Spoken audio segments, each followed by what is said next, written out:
Bismillahirrahmanirrahim. Please, this is on point by two, bringing my words to you live on YouTube channel. Thank you.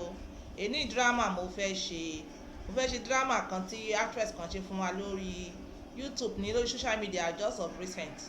Tó bá bí yín nínú ẹ̀yin èèyàn mi ẹ dákun ẹ má bínú kẹ́. I'm using this to teach. Please subscribe and God will continue to bless you. Yes, èmi o, ọkọ mi ni CEO. Mo act ní báyìí. Ọkọ mi ni CEO, ọkọ mi ni GSE, ọkọ mi ni CEO of the company. Yes, we are working together. You have to come and see my husband and see me before you see my husband. You go for rounding of business. Yes, àmọ́ ẹ bá fẹ́ ṣe inspection of the cucumber, you have to still tell me pé you want to carry my husband for another inspection because ẹ sanwó damages o, ẹ sanwó damages tẹ́ bá gbé lọ, ẹ sanwó kalẹ̀ lẹ̀ because damages tẹ́ bá máa gbé padà wáyé kókò ní easy. Mi ní fẹ́ kẹ́ wá gbé damages wá bá mi lé, ó di tèmi nìkan ṣoṣo. Ọkọ mi gùdù gan, ọkọ mi ó ga, ọkọ mi fine, ọkọ mi cute, ọkọ mi mọ́ mu kíní kan ni nínú ọyàn, ó gùdù mbẹ̀.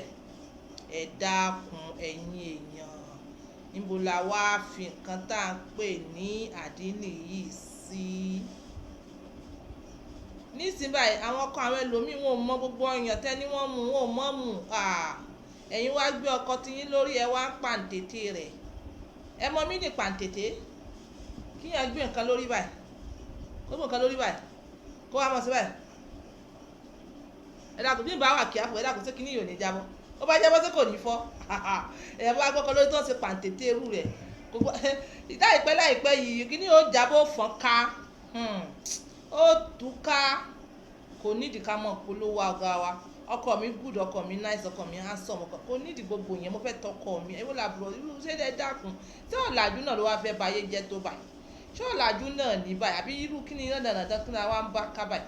Kí la wá ń bá ká ẹ̀yin èèyàn dákun ẹ mọ̀ ṣàánú wa. Èdè yìí ò sí nínú pé gbogbo nǹkan tí wọ́n kà kalẹ̀ fún wa nígbà tá a fẹ́ ṣe ìyàwó. Kò sí níbẹ̀. This is pure molesting of the husband. Yes, pure molesting of the husband. Ọkọ mi mọ́ sọ́kì ó mọ́ mú gan, ó mọ́ mú mu gidi gan. Ẹ dákun ṣé kọ́mẹ́ntì ni wọ́n ń sìn yẹn ni? Èèyàn tí èmi ò ní polúkọ èèyàn kankan bẹ̀rẹ̀ náà ó mọ́ra rẹ̀. This is not done. A ti sọ nínú jọ̀wọ́ pé this is do's and don'ts of sexuality ọkọ àtìyàwó intercourse ni pé keep your affairs secret. Káti ẹ̀ wá sọ yí pé bóyá ó ń ṣeré ni tó ti lè jáde ó ti jẹ́ òótọ́. Àwọn kan o wọ́n dẹ̀ ti kọ lẹ́tà sí mi pé àwọn ń wá ọkùnrin tó lè sọ̀kọ̀ ọmú dáadáa. Ìwọ sì wá ní títì ẹ̀, ó wá ń pàǹtètè ẹ̀, ó wá ń polówó rẹ̀, ó wá ń pàǹtètè rẹ̀. Ẹ dákun ìgbà wo ni ò ní jábọ́? Ẹ ti ti ń bẹ̀rẹ̀ o. Ẹ ti ń bẹ̀rẹ̀ ẹ̀yin èèyàn o. Gbogbo nǹkan kan la máa fi ṣàwàdà náà. Gbogbo nǹkan kan la máa gbé wá sí ní social media. There's a way somebody will address that thing. Ẹ̀yin tí ẹ fẹ́ wá ṣe business pẹ̀lú ọkọ mi o. Ẹ dákun business ni kẹ́ wá face. Ẹ má face nǹkan mi mọ́. I treasure my husband and that's period. You understand? Sometimes I just wonder if some people come máa mú bẹ́ẹ̀ máa mú gbáná kan tó wá sí ìbàdàn. Maybe yes, maybe. Is it market we are trying to sell here? Ẹ dákun. Ẹ jẹ́ kí ìgbéyàwó ìwọ́ọ̀kì. Kíni ti tún bẹ̀rẹ̀ nìyẹn fa? Ẹ jẹ́ kó work. Ẹ jẹ́ kí ìgbéyàwó yẹ jẹ́ kó work. Ẹ dákun. Ẹ ṣe gbogbo ọ̀nà tó máa fi work. Gbogbo fun yìí is not fun. Àwọn obìnrin kan really actually wá ọkùnrin tó perfect in that aspect tẹ́yìn mention yẹn. I leave you on this note. Take care of your husband no matter what. Ọkọ kì í ṣe nǹkan tá a máa gbé lórí tá a máa fi pàǹtẹ̀tì ẹ̀. You want this thing ó dẹ̀ tún ṣe yẹ̀yẹ́ bí yẹ̀yẹ́ rẹ̀. Kí ló dé now? Take care now.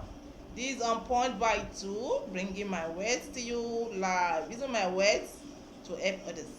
Bye for now. On point by two.